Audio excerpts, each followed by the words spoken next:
Kudus buat penyertaan pada pagi hari ini Tuhan. Pada pagi hari ini Tuhan, kami kembali berkumpul di tempat ini untuk yang mulai pelajaran kami. Kau bimbing kami Tuhan, supaya kami boleh mengerti akan pelajaran ini Tuhan. Kau berkati juga Pak Kristianto yang akan mengajar kami, supaya apa yang disampaikan Tuhan boleh kami tanggap dan boleh kami simak Tuhan. Kami serahkan pelajaran kami ke dalam tangan kasih-Mu, hanya dalam nama Tuhan Yesus Kristus. Haleluya, amin. Amin. Terima kasih Pak Kris. Iya, Sehat-sehat Pak. Sama-sama. Sudah Sehat, Pak. Sudah vaksinasi? Sudah Pak. Sudah selesai. 2 kali ya, sudah 2. Iya. Oke, iya, bagus. ya. Oke. Ya, shalom. Oke, silakan. Ya, shalom teman-teman semuanya. Shalom, Pak. Aduh, senang sekali ya berjumpa dengan kalian. Oke, masih ingat nggak terakhir kita belajar tentang apa ya materi saya? Ayo, masih ingat nggak? Orang yang murah hati. Orang yang murah hati. Murah hati itu adalah si buka catatan lagi ini lupa ya. Nggak apa-apa ya. Nah saya digerakkan gini loh teman-teman. Saya kemarin sempat di materi murah hati ini saya bicara tentang orang yang suci hatinya, Pak. Ya. Orang yang suci hati. Ya, saya bicara tentang integritas. Nah, ini saya mau bahas tentang integritas. Saya nggak tahu kok kenapa tiba-tiba saya kebetulan di gereja kami juga lagi bicara tentang tahun ini adalah tahun integritas. Nah, saya rasa saya harus kupas sedikit tentang integritas supaya kita mengerti. Nah, saya boleh tanya, menurut teman-teman integritas itu apa sih? Hah? Kejujuran. Kejujuran. Oke, yang lain. Integritas.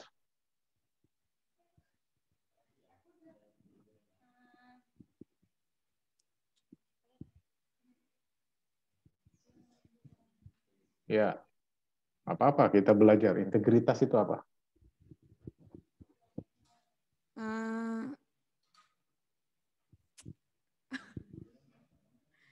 Gak apa-apa, jangan takut salah. Ya, kita kan belajar sama-sama ya.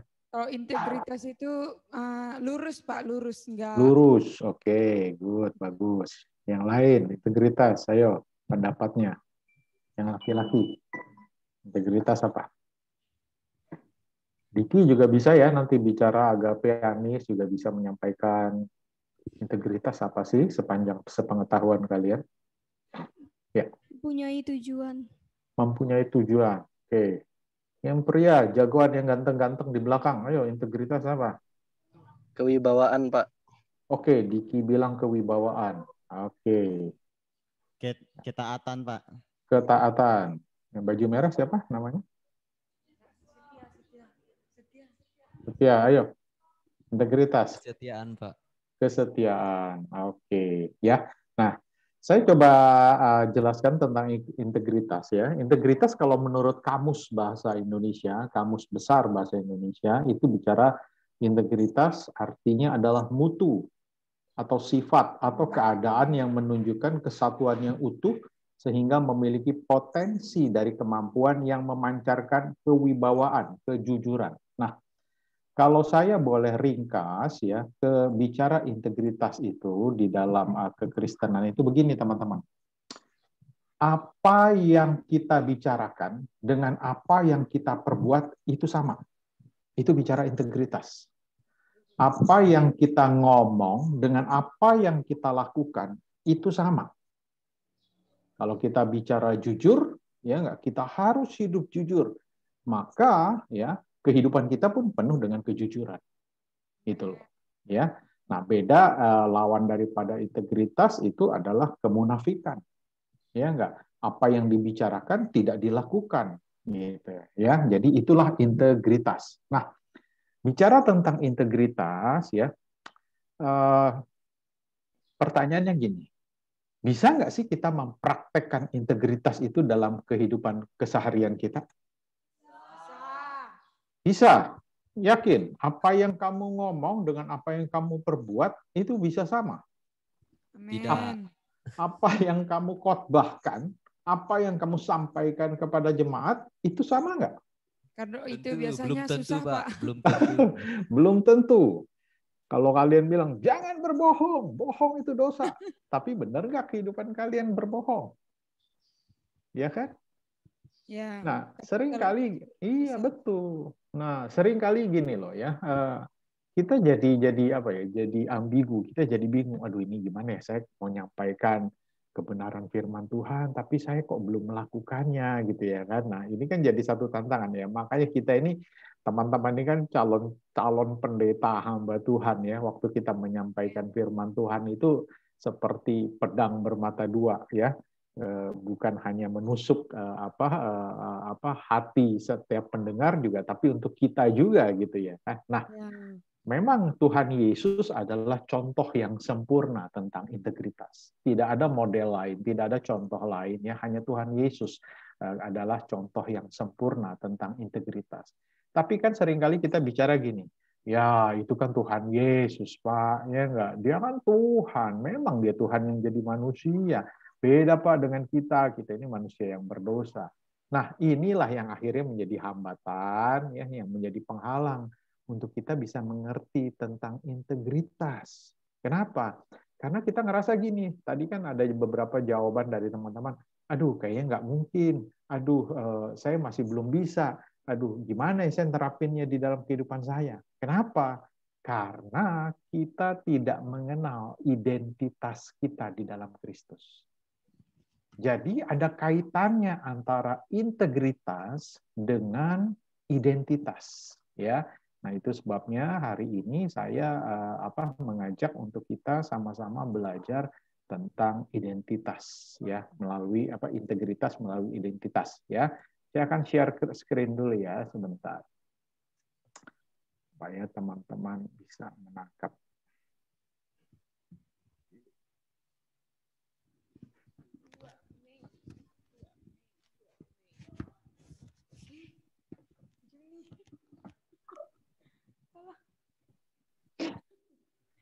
Oke, ya. Jadi saya akan sampaikan begini, ya. Ini bicara tentang identitas kita itu menentukan integritas kita, ya. Nah, kita coba sama-sama belajar dari kisah Daniel, ya. Kenapa? Karena walaupun memang Yesus adalah tokoh yang sempurna, teladan yang sempurna tentang integritas, tapi saya coba mau mendaratkan, ya. Saya coba melihat kita belajar dari kisah Daniel tentang integritas ini, ya. Nah, saya minta kita baca Daniel 1 ayat 1 sampai 8. Mungkin teman-teman ini ada berapa? 1, 2, 3, 4, 5 ya. Nah, nanti 6, Diki, ya enggak, 7, 8 bisa Agape sama Anis ya. Kita akan baca bergantian. Ya, bisa dimulai dari baris yang depan, Daniel 1 ayat 1 sampai 8. Saya sudah tuliskan di layar Zoom-nya. Daniel pasal 1 ayat yang ke-1. Berikut di atas di istana Babel. Pada tahun yang ketiga pemerintahan Yoyakim, Raja Yehuda, datanglah Nebukadnezar, Raja Babel ke Yerusalem, lalu mengepung kota itu. Ayat yang kedua. Tuhan menyerahkan Yoyakim, Raja Yehuda, dan sebagian dari perkakas-perkakas di rumah Allah ke dalam tangannya. Semuanya itu dibawanya ke tanah Sinear, ke dalam rumah dewanya. Perkakas-perkakas itu dibawanya ke dalam perbendaharaan dewanya. 3. Lalu raja bertitah kepada Aspenas, kepada kepala istananya, untuk membawa beberapa orang Israel yang berasal dari keturunan raja dan dari kaum bangsawan. Ayat yang keempat, yakini orang-orang muda yang tidak ada sesuatu cela, yang berperawakan baik, yang memahami berbagai hikmat, pengetahuan banyak, dan yang mempunyai pengertian tentang ilmu. Yakini orang-orang yang cakap untuk bekerja dalam istana raja, supaya mereka diajarkan tulisan dan bahasa orang Kasdim. Nomor 5. Dan raja menetapkan bagi mereka pelabur setiap hari dari santapan raja dan dari anggur yang biasa diminumnya. Mereka harus dididik selama 3 tahun. dan sesudah itu mereka harus bekerja pada raja. 6. Di antara mereka itu ada juga beberapa orang Yehuda, yakni Daniel, Hanaya, Misael, dan Azaria. Agape sama Anis? 7. Pemimpin pegawai istana itu memberi nama lain kepada mereka. Daniel dinamainya Belsazar, Hananya dinamainya Sadrak, Misael dinamainya Mesak, dan Azaria dinamainya Abednego. Daniel berketetapan untuk tidak menajiskan dirinya dengan santapan raja dan dengan anggur yang bisa diminum raja. Dimintanya ialah kepada pemimpin pegawai istana itu supaya ia tak usah menajiskan dirinya. Ya, oke, ya, thank you. Jadi saya coba ringkas begini, ya. Jadi di Daniel 1 itu dijelaskan bahwa Raja Yoyakim, ya, Raja Yoyakim itu adalah Raja Yehuda, ya, yang melakukan hal yang jahat di mata Tuhan. Itu sebabnya Tuhan atau Allah menyerahkan kerajaan Yehuda itu kepada Babel atau Raja Nebukadnezar. Teman-teman nanti bisa baca penjelasannya ada di 2 Tawarik 36, di Yeremia 22, 26, dan 35. Termasuk di dalamnya adalah Daniel dan teman-temannya, ya. Nah, siapa sih Daniel dan teman-temannya? Nah, ini yang kita perlu tahu tentang Daniel dan teman-temannya, ya. Nah, Daniel dan teman-temannya ya. Ya. Nah, siapa sih Daniel dan teman-temannya, ya? Daniel Oke. Daniel adalah seorang pemuda atau seorang muda Ibrani dari keturunan bangsawan atau raja yang gagah, ganteng, ya, tidak bercela, pintar, dan berpengetahuan. Artinya ini orang-orang pilihan, ya. Nah, mereka dipilih kemudian dipisahkan dari komunitas bangsa Israel lain, ya. Mereka ditempatkan di istana raja, ya. Mereka diajar bahasa dan tulisan Kasdim. Mereka dididik 3 tahun lamanya, ya. Mereka makan dan minuman raja, khusus makanan dan minuman mereka pun spesial. Bahkan nama mereka itu diubah. Daniel menjadi Belsazar, Hanaya menjadi Sadrak, Misael menjadi Mesak, Azaria menjadi Abednego. Nah, kira-kira dari poin ini, apa yang teman-teman bisa tangkap sih?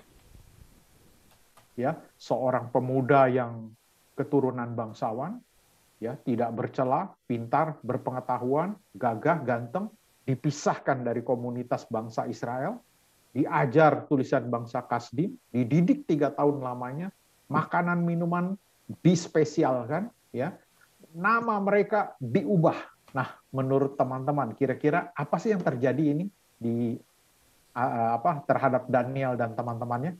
Ada yang punya pendapat nggak kira-kira? Ayo.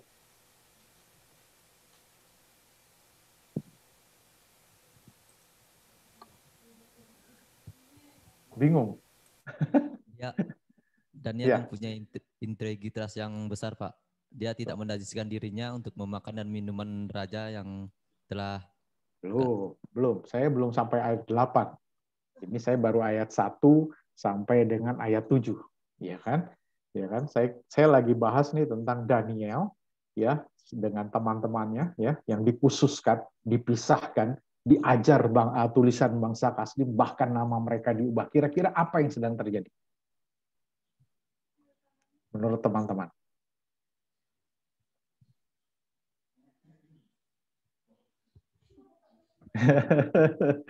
Ayo, saya aja. Ayo, karena mereka akan dipersiapkan untuk menjadi pemimpin-pemimpin untuk di daerah Babel, Pak. Oh, di daerah Babel. Ya, sedikit lagi, sudah hampir benar. Sedikit lagi. Ayo. Ya, ini harus saya ajar untuk teman-teman untuk mempertajam gitu ya. Waktu baca firman ini, ayat ini. Ayo, pendapat yang lain. Silakan. Kira-kira apa sih yang sedang terjadi? Hampir benar tuh, jawabannya hampir benar banget. Mereka dididik untuk bekerja kepada raja, Pak. Ya. Sedikit lagi.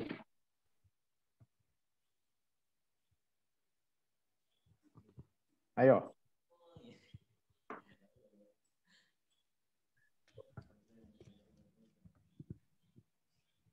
Oke, ada lagi pendapat yang lain? Terima kasih.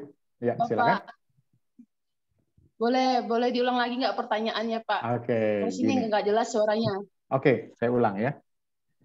Jadi Daniel dan teman-temannya, ya, kita tahu dari pembacaan firman Tuhan dari ayat 1 ya sampai ayat yang ke-7, ya. Daniel ini seorang pemuda dengan teman-temannya, ya, pemuda-pemuda Ibrani, keturunan bangsawan, keturunan raja, gagah, ganteng, tidak bercela, pintar, berpengetahuan.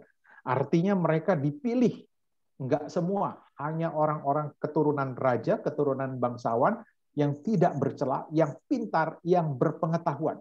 Mereka dipisahkan dari bangsa Israel yang lain karena mereka adalah orang-orang Israel yang kalah, yang ditawan, ya. Nah, mereka ini yang dipilih, Daniel dan teman-temannya ini, pemuda-pemuda Ibrani ini, mereka diajar bahasa dan tulisan bangsa Kasdim.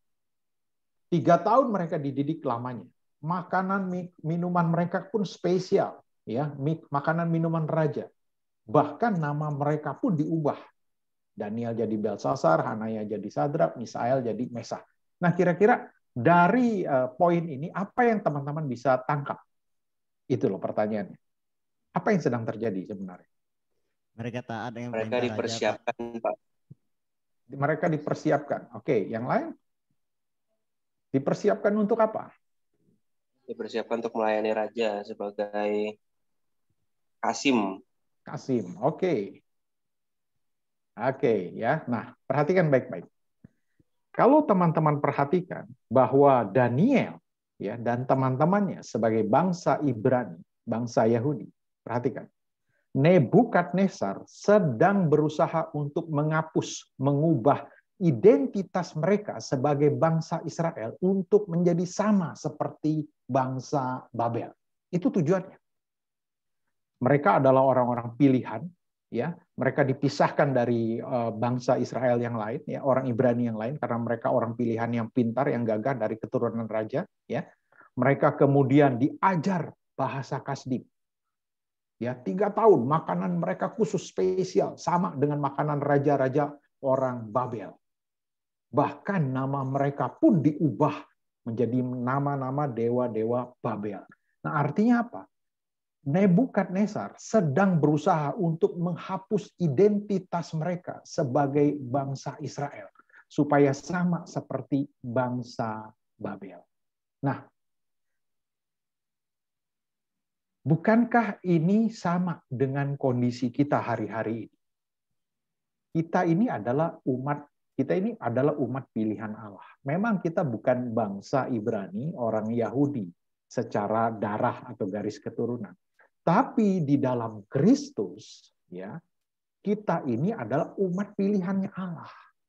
Ya, keberadaan kita di dunia ini, ya, yang telah jatuh dalam dosa itu sama halnya dengan Babel. Ya, dunia sedang menarik umat pilihan. Dunia sedang berusaha untuk membuat anak-anak Tuhan, umat-umat pilihannya itu menjadi serupa dengan dunia ini melalui media, ya.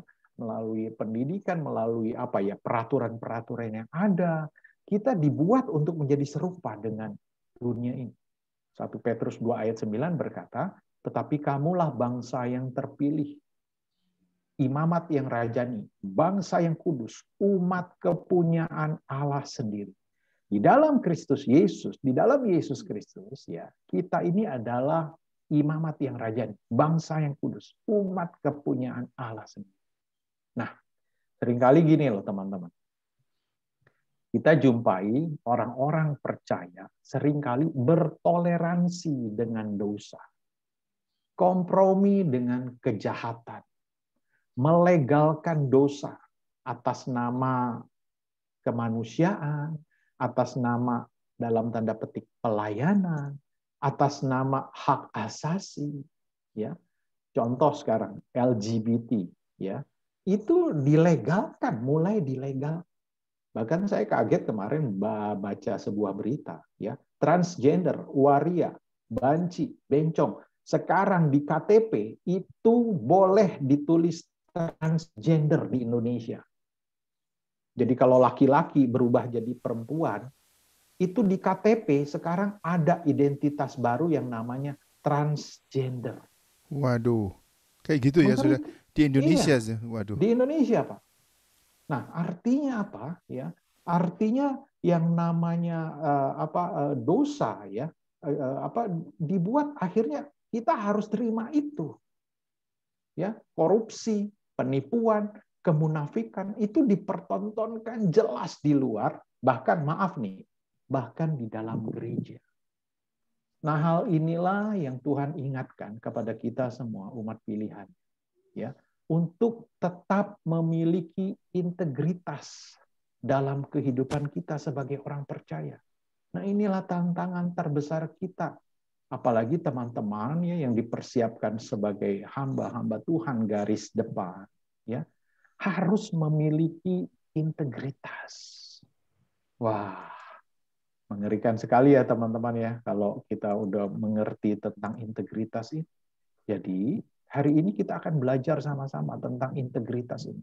Betapa pentingnya integritas ini untuk kehidupan kita sebagai orang percaya, apalagi teman-teman sebagai orang percaya, ya, sebagai calon-calon hamba Tuhan garis depan. Nah, yang menarik di ayat ke-8 yang tadi sempat dibahas oleh teman-teman di Bisom di kelas, ya, Daniel 1 ayat ke-8, Daniel berketetapan untuk tidak menajiskan dirinya dengan santapan raja dan dengan anggur yang biasa diminum raja. Dimintanyalah kepada pemimpin pegawai itu supaya ia tak usah menajiskan dirinya. Nah, perhatikan baik-baik ya. Daniel ya di ayat 1 sampai 8 berketetapan untuk tidak menajiskan dirinya. Ya. Walaupun Nebukadnezar berusaha untuk menghapuskan ya identitas Daniel dan teman-temannya sebagai bangsa Israel, perhatikan baik-baik.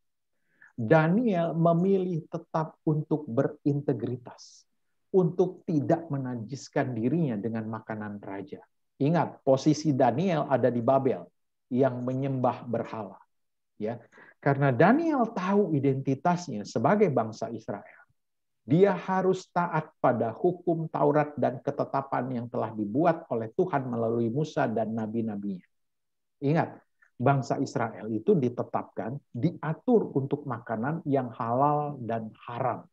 Ya, itu nanti teman-teman bisa buka di Imamat 11. Ya, mereka sudah diatur untuk makanan.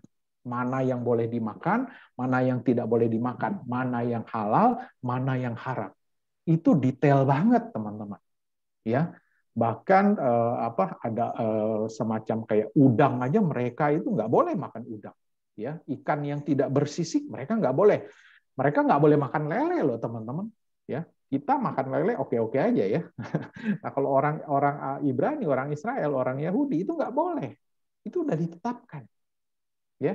Nah kalau nanti ada kesempatan ke Israel gitu ya, waktu saya kesempatan ke sana, itu bahkan kalau kita bawa kecap, bawa sambal botol, itu mereka nggak bisa itu makan seperti itu. Mereka harus tahu kecap ataupun misalnya sambal botol itu terbuat dari apa, dari unsur apa aja. Ada yang halal, ada yang haram nggak? Kalau ada yang salah satunya ada unsur haram, mereka nggak boleh makan. Nah ini yang terjadi atas Daniel, ya. Karena dia ada di Babel, ya, Babel penyembah berhala, ya. Jadi waktu disediakan makanan raja dan minuman raja, Daniel memilih untuk tidak memakan itu karena dia tahu identitasnya sebagai bangsa Israel. Mereka nggak boleh sembarangan makan. Nah, begitu halnya juga dengan Hanaya, Misael dan Azaria yang dikenal sebagai Sadrak, Mesak, Abednego. Ketika ada peraturan mereka harus menyembah patung emas, mereka memilih untuk tidak menyembah patung tersebut. Kenapa? Mereka lebih memilih untuk dibakar hidup-hidup dalam perapian yang dipanaskan 7 kali lebih panas. Mereka mempertahankan integritas mereka karena mereka tahu identitas mereka sebagai bangsa Israel. Ya, akan hukum Taurat, Keluaran 20 ayat 4 sampai 5. Ya, tidak boleh menyembah patung, tidak boleh membuat patung. Nah, mereka mempertahankan identitas mereka itu. Mereka harus taat. Mereka memilih untuk dibakar hidup-hidup.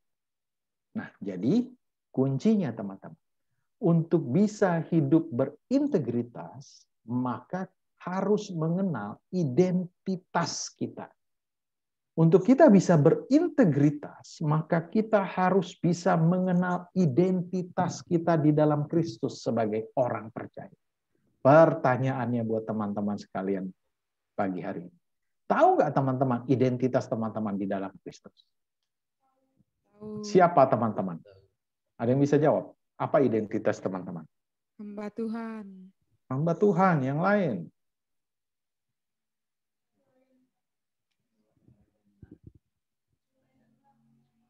Ayo. Pelayan Tuhan. Pelayan Tuhan, yang lain. Anak-anak Tuhan. Sebagai anak Tuhan. Oke, sebagai anak Tuhan. Saya nggak bilang salah jawabannya ya. Semua kita hari ini belajar ya. Nah, seringkali saya jumpai masih ada orang percaya yang belum bahkan tidak mengerti identitas mereka sebagai orang percaya dalam Kristus. Sehingga apa? Sehingga tidak salah ketika akhirnya banyak orang Kristen yang tidak atau orang percaya yang tidak bisa berintegritas karena mereka tidak tahu identitas mereka di dalam Kristus. Hari ini kita akan belajar tentang identitas kita di dalam Kristus ya. Kan. Oke. Ya. Nah.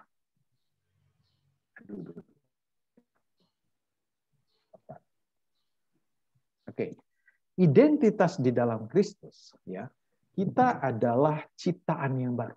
Ya, identitas di dalam Kristus kita adalah ciptaan yang baru atau kelahiran baru. 2 Korintus 5 ayat 17 berkata gini. Jadi siapa yang ada di dalam Kristus, ia adalah ciptaan yang baru. Yang lama sudah berlalu, sesungguhnya yang baru sudah datang. Ya. Apa yang dimaksud dengan ciptaan yang baru? Apa yang baru? Apa yang berubah? Cara hidup. Cara hidup. Yang lain? Kurang tepat. Karakter. Karakter. Yang lain? Silakan. Ayo, belajar. Apa yang baru? Kehidupan kita. Identitas, Pak. Meninggalkan kehidupan lama.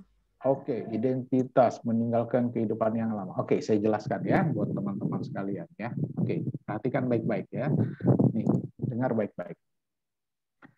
Waktu kita lahir baru, waktu kita menerima Yesus sebagai Tuhan dan Juru Selamat secara pribadi, maka firman Tuhan katakan di dalam 2 Korintus 5 ayat 17, jadi siapa yang ada di dalam Kristus, ia adalah ciptaan baru. Yang lama sudah berlalu, sesungguhnya yang baru sudah datang. Apa yang baru? Apa yang berubah? Ya, perhatikan. Catat di 1 Tesalonika 5 ayat 23 ya. Di ayat itu menunjukkan bahwa kita memiliki roh, jiwa, dan tubuh. Waktu kita lahir baru, waktu kita disebut sebagai ciptaan yang baru, perhatikan baik-baik. Tubuh atau fisik kita itu nggak berubah. Artinya gini, kalau misalnya kita gemuk waktu kita lahir baru, terima Yesus sebagai Tuhan dan Juru Selamat, kita nggak tiba-tiba langsung jadi kurus. Ataupun sebaliknya, kurus kemudian jadi gemuk. Nggak kan? Fisik kita tetap seperti itu. Jiwa, ya, jiwa itu bicara pikiran, kehendak kita, ya. Nah, waktu kita lahir baru sebagai ciptaan yang baru, dulu, ya, mungkin kita nggak pinter-pinter banget di sekolah gitu. Terus waktu lahir baru, apakah kita langsung jadi jenius? Enggak kan, tetap kan. Nah, yang baru itu adalah roh kita. Nah, inilah yang diperbaharui. Inilah ciptaan yang baru. Yang dimaksud ciptaan baru adalah roh kita yang diperbaharui. Ya, ingat baik-baik. Nah, apa artinya? Ya. Apa yang dimaksud dengan ciptaan baru? Ya.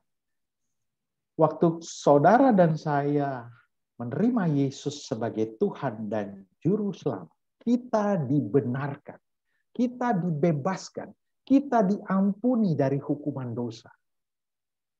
Allah memandang roh kebenaran atau roh Kristus yang ada di dalam hidup kita. Dia bukan hanya mengampuni dosa kita, tapi dia juga memberikan kebenaran dirinya kepada kita. Ini penting banget buat teman-teman sekalian mengerti tentang ciptaan yang baru atau roh yang baru itu. Perhatikan di dalam 2 Korintus 5 ayat 21. Dia yang tidak mengenal dosa, Yesus yang dimaksud, Yesus yang tidak mengenal dosa, dibuatnya menjadi dosa karena kita. Supaya dalam dia, dalam Yesus, kita dibenarkan oleh Allah. Artinya begini teman-teman. Allah itu memandang roh kebenaran. Allah itu memandang roh yang baru. Allah itu memandang kita sebagai ciptaan yang baru waktu kita terima Yesus sebagai Tuhan dan Juru Selamat. Dia mengaruniakan rohnya kepada kita. Dia memberikan rohnya kepada kita dalam hidup kita. Ya, artinya begini, Allah tidak lagi memandang kita sebagai manusia yang berdosa. Dia memandang Yesus yang ada di dalam engkau. Di mata Allah, kita benar-benar tidak bercacat karena Allah memandang kebenaran Kristus yang ada di dalam kehidupan kita. Anugerah keselamatan itu membuat kita kudus dan benar, diampuni dosa kita. Jadi kita dibenarkan itu bukan karena perbuatan kita, bukan karena usaha kita, tapi karena adanya kebenaran Kristus yang di dalam kita. Waduh teman-teman, waktu saya ngerti tentang identitas saya di dalam Kristus, ini membuat saya berubah tentang pandangan saya tentang Tuhan. Betapa dahsyat Tuhan. Ibaratnya gini loh teman-teman. Ibaratnya ya kita ini adalah seperti anak gelandangan yang kerjanya cuman mengemis, makan makanan sampah, ya, yang mencuri untuk bisa bertahan hidup di jalanan, ya. Kemudian tiba-tiba ada orang kaya raya mengambil kita, mengangkat kita sebagai anak, mengasihi kita seperti anak kandungnya, memelihara kita seperti anak kandungnya, ya, memandikan kita, menyekolahkan kita, mendidik kita, ya, bahkan benar-benar mengasihi kita sebagai anak, ya, bahkan memberikan semua hartanya untuk anaknya atau untuk kita ini. Seperti itulah kondisi kita ketika kita sebagai ciptaan yang baru. Betapa luar biasanya Tuhan Yesus. Itu sebabnya kalau kita diselamatkan, itu bukan karena usaha kita. Kita ini benar di hadapan Allah karena ada Roh Kristus di dalam kehidupan kita. Allah tidak memandang perbuatan kita, usaha kita, tapi Dia memandang apa yang telah Yesus lakukan di atas kayu salib. Jadi waktu kita terima Yesus sebagai Tuhan dan Juru Selamat, yang berubah itu adalah roh. Nah, setelah roh baru ya pikiran kita. Ya. Itu sebabnya nggak berhenti sampai dibenarkan.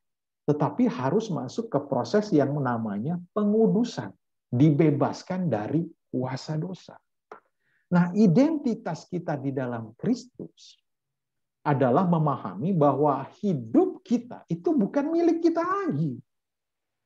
Itu sebabnya kita harus ada penundukan diri, harus ada penyerahan diri, harus ada mati terhadap diri sendiri. Kenapa? Menjadi milik Kristus berarti kita menyalibkan daging kita. Bukan dengan usaha kita, bukan dengan kekuatan kita. Galatia 5 ayat 24 berkata, barang siapa menjadi milik Kristus Yesus, ia telah menyalibkan daging dengan segala hawa nafsu dan keinginan. Tapi kita bukan lagi, perhatikan baik-baik, kita bukan lagi dengan usaha kita. Ya. Roma 8 ayat 1-2 berkata gini, demikianlah sekarang tidak ada penghukuman bagi mereka yang ada di dalam Kristus. Roh yang memberi hidup telah memerdekakan kamu dalam Kristus dari hukuman dosa dan hukuman maut. Pemurnian itu terjadi dalam hidup kita dan harus diresponi dengan kerendahan hati untuk mematikan kedagingan. Semakin kita menyerahkan hidup kita kepada Kristus dengan rendah hati, tentu saja dengan tuntunan Roh Kudus, bukan dengan kekuatan kita, maka itulah proses pemurnian di dalam kehidupan kita. Itu sebabnya teman-teman kalau sudah ada di dalam Kristus, ya nggak salah kalau teman-teman ketika mau berbuat dosa, ya digoda oleh dosa. Ada yang selalu mengingatkan kita di dalam hati kita. Itulah Roh Kudus. Ya, menjadi lahir baru, menjadi ciptaan yang baru, ya. Bukan hanya berhenti sampai di situ, tetapi harus kita respon ya dengan terus ya melakukan pengudusan. Ya, pengudusan bukan karena usaha kita, kekuatan kita. Kalau pakai kekuatan kita akan kecewa, kita nggak bisa. Tetapi saya percaya dengan bantuan Roh Kudus. Itu sebabnya ketika Yesus naik ke surga, dia memberikan penolong, yaitu Roh Kudus. Dia tidak meninggalkan kita yatim piatu. Dia terus membimbing kita. Dia terus hadir dalam kehidupan kita. Dia terus ada di dalam kehidupan kita. Untuk apa? Untuk terus menuntun kita dalam proses pengudusan. Sehingga nanti ketika dia datang yang kedua kalinya, atau ketika kita nanti dipanggil pulang, ya kita meninggal, maka ya pada kedatangan Yesus yang kedua, kita diubahkan ya menjadi ya menerima kemuliaan. Ya, tubuh kemuliaan. Wah, ini nanti ada pelajaran khususnya lagi gitu ya kan. Tapi saya bahas sampai di sini dulu. Nah, perhatikan baik-baik. Ketika saudara dan saya ya identitas kita mengenal identitas kita di dalam Kristus, maka ya kehidupan kita akan menghasilkan itu buah roh. Yohanes 15 ayat 5b berkata, barang siapa tinggal di dalam aku, dan aku di dalam dia, ia akan berbuah banyak. Sebab di luar aku, kamu tidak bisa berbuat apa-apa. Kamu tidak dapat berbuat apa-apa. Jadi, integritas itu adalah bicara tentang apa? Integritas itu bicara tentang karakter dari kehidupan Yesus. Semakin kita mengerti identitas kita di dalam Kristus, semakin kita rendah hati dalam penyerahan diri, mati terhadap diri sendiri, maka hidup kita akan menghasilkan buah roh, yaitu karakter Kristus. Jadi begini, buah roh itu bukan hasil usaha kita. Ya, bukan karena kekuatan kita. Waktu kita ngerti identitas kita di dalam Kristus, kita mulai melakukan kerendahan hati, tunduk ya, taat pada tuntunan Roh Kudus, dituntun oleh Roh Kudus. Buah roh itu ya keluar dengan sendirinya. Pertanyaan saya.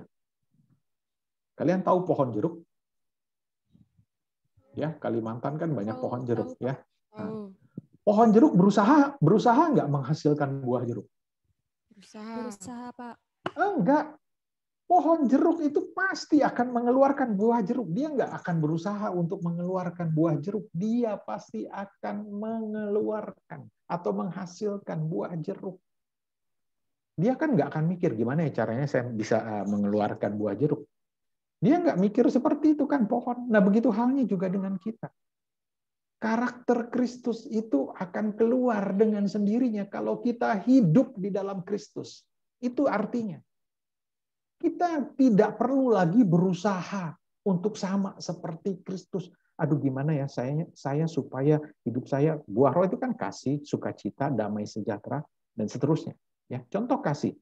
Kita berusaha untuk bisa memiliki kasih. Nggak bisa.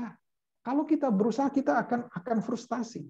Tapi ketika kita menyadari bahwa Yesus adalah kasih, bahwa Yesus sudah mati untuk kita karena kasih-Nya, maka kasih itu akan keluar dalam kehidupan kita karena kita menyadari.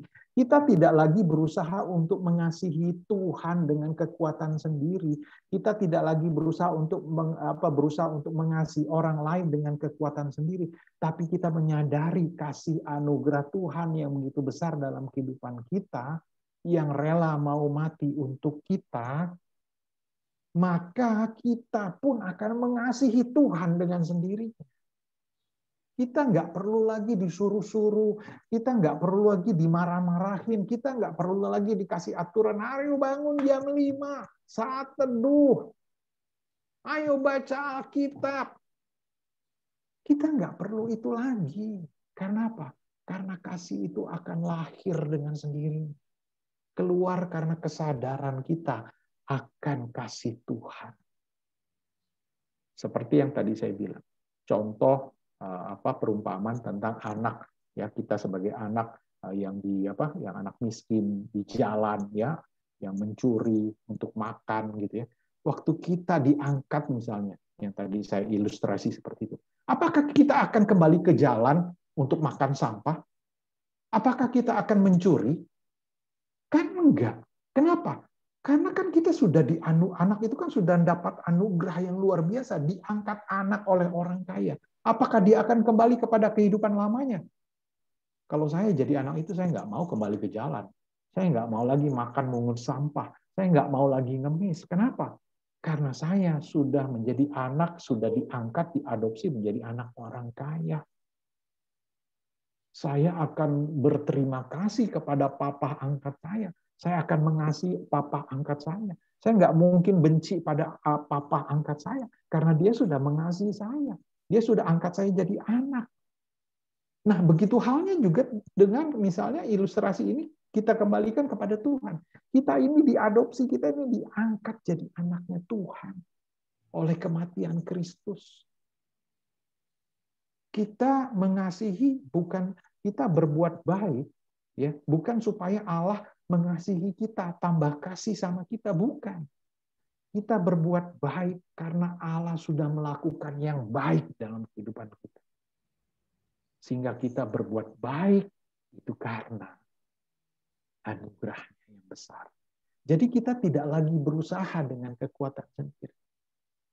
Ya, jadi integritas itu, ya, kembali lagi, bukan karena usaha kita. Integritas atau buah roh atau karakter Yesus itu akan keluar dengan sendirinya dalam kehidupan kita sebagai orang percaya. Nah, tujuan daripada integritas itu apa sih? Kalau kita baca dari kisah Daniel, ya, tujuan daripada Daniel berintegritas pada akhirnya membuat Nebukadnezar, bangsa Babel, itu kemudian melihat kemuliaan Tuhan. Ya, sampai Nebukadnezar bilang, Allahnya bangsa Ibrani, Allahnya orang Yahudi ini luar biasa. Penolong. Bahkan kalau nanti bicara baca di kisah Darius, ya, Raja Darius waktu Daniel masuk ke gua singa, ya, itu luar biasa kemuliaan Tuhan dinyatakan. Jadi tujuan daripada integritas cuma satu, kemuliaan Tuhan. Bukan karena kita, bukan kemuliaan kita, tapi kemuliaan Tuhan yang harus dinyatakan. Nah, terakhir kesimpulannya begini. Daniel mempertahankan integritasnya karena dia tahu identitasnya sebagai bangsa Ibrani, ya, sebagai bangsa Yahudi, harus taat pada hukum Taurat. Akhir dari integritas Daniel, bangsa Babel melihat kemahakuasaan dan kemuliaan Allah orang Israel. Identitas kita di dalam Kristus itu membuat kuasa Tuhan mengalir, ya, menghasilkan karakter Yesus dalam kehidupan kita. Itulah bicara integritas. Sehingga setiap orang itu mengalami anugerah, kasih, dan kebaikan Tuhan. Dan Tuhan dipermuliakan dalam kehidupan kita. Jadi integritas itu bukan hasil usaha kita. Integritas itu hasil keintiman kita dengan Tuhan.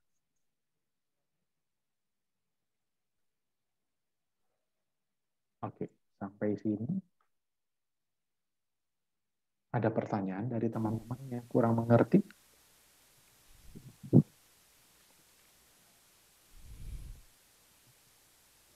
Anu aja apa? Saya mau kasih komen sedikit ya Pak. Silakan Pak. Itu luar biasa sebagai kelompok yang anu ya, kelompok tertawan, minoritas, udah minoritas sekali kan itu. Betul Pak. Tawanan lagi, tapi bisa menunjukkan identitas, tetap menjadi anak Tuhan, menjadi hamba Allah, sampai identitasnya itu meskipun di-challenge, meskipun ditantang, tetap mereka bisa menunjukkan identitas sebagai anak Tuhan. Itu luar biasa sih. Ya. Kalau kita mungkin kita sembunyi ya, udah minoritas, lalu apa? Tawanan lagi, kan seperti nggak punya hak toh. Iya betul. Ya itu, tapi mereka bisa bertahan, bisa malah menjadi, Daniel bisa menjadi orang yang penting seperti orang kedua begitu.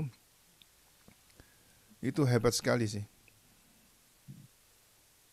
Ya, ini menjadi tantangan buat teman-teman ya, yang dipersiapkan sebagai hamba Tuhan ya, yang akan di garis depan memberitakan kebenaran firman Tuhan, menyampaikan kebenaran firman Tuhan. Yang dituntut adalah integritas. Nah, integritas sekali lagi bukan karena usaha kita, tapi karena kita tahu identitas kita di dalam Kristus. Ini yang luar biasa ketika teman-teman mengerti tentang identitas di dalam Kristus. Seperti itu. Ada pertanyaan teman-teman? Ada yang mau ditambahkan? Ya, silakan Pak Jonathan. Kita kan sebagai orang Kristen nggak boleh menoleh-noleh tubuh ya. Nah, di Betul, antara Pak. orang Daya ini banyak muda-mudinya yang ditato. Nah, harus dibawa ke luar negeri atau di Jakarta ada laser yang bisa menghilangkan tato nggak ya? Ada Pak, banyak Pak. Ada. Di Jakarta banyak Pak. Oh. Bahkan yang kaum saudara-saudara kita di Muslim ada khusus kalau pas bulan puasa itu mereka ada hapus tato Pak. Mereka yang mau bertobat itu ada, mereka dihapus tatonya Pak. Oh. Itu apa, seperti distrika. Iya, jadi ada alat itu di laser gitu Pak. Jadi tatonya hilang di atas permukaan di bawah permukaan kulit itu kan. Belum masuk ke Pontianak ya. Anak-anak Yosua, Desi harus di laser ya. Ya, Pi, mau Pi. Nanti jadi contoh remaja pendeta kami ke Jakarta aja.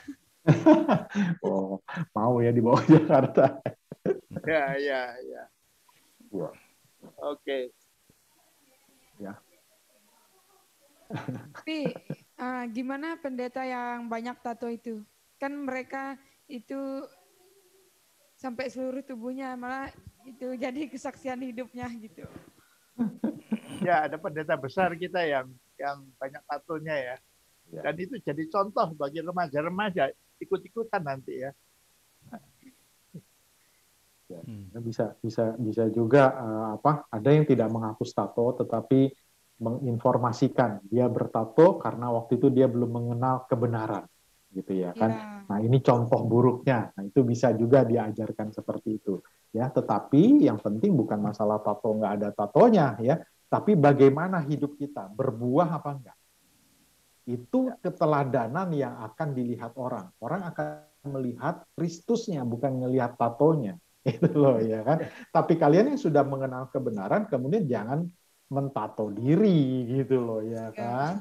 Nah, itu yang penting. Karena yang parah ini justru sudah mengenal kebenaran tapi mau lagi balik ke dalam kehidupan yang lama, mau bertato supaya keren. Memang tato kelihatan keren kan, hidup dalam Kristus yang bikin kerennya nggak? Pak, kalau orang Kristen sulam alis dosa apa enggak? Tujuannya apa sih sulam alis? Coba pertanyaan. Tujuannya apa? Untuk supaya kelihatan. diri. diri. Supaya mempercantik diri. Berarti dia nggak percaya diri dong. Benar nggak? Benar nggak? Iya nggak? Berarti nggak boleh ya Pak? Pak Kris ya, perlu disulam alis ya Pak Kris ya. Iya, saya aja nggak ada Alis ya. alis ini. Saya nggak punya alis, tapi saya nggak berusaha untuk menyulam alis. Kenapa? Karena buat saya nggak penting punya alis nggak punya alis atau keren nggak keren gitu ya. Nggak. Kenapa? Karena orang akan melihat apa? Melihat bagaimana hidup saya. Kalau saya nggak percaya diri, berarti saya tidak mensyukuri dong. Saya ini diciptakan sempurna. Saya diciptakan serupa dengan gambarnya. Nah, itu harus tahu identitasnya. Kembali lagi kan identitas. Benar nggak? Ya. Benar, Pak. Jadi mempercantik diri, jangankan sulam alis. Nanti kalau ada uang malah operasi plastik lagi kan. Wah, hidungnya kurang mancung nih, mau dimancungin katanya kan. Terus aja gitu ya kan. Kasihan orang yang hidupnya seperti itu ya.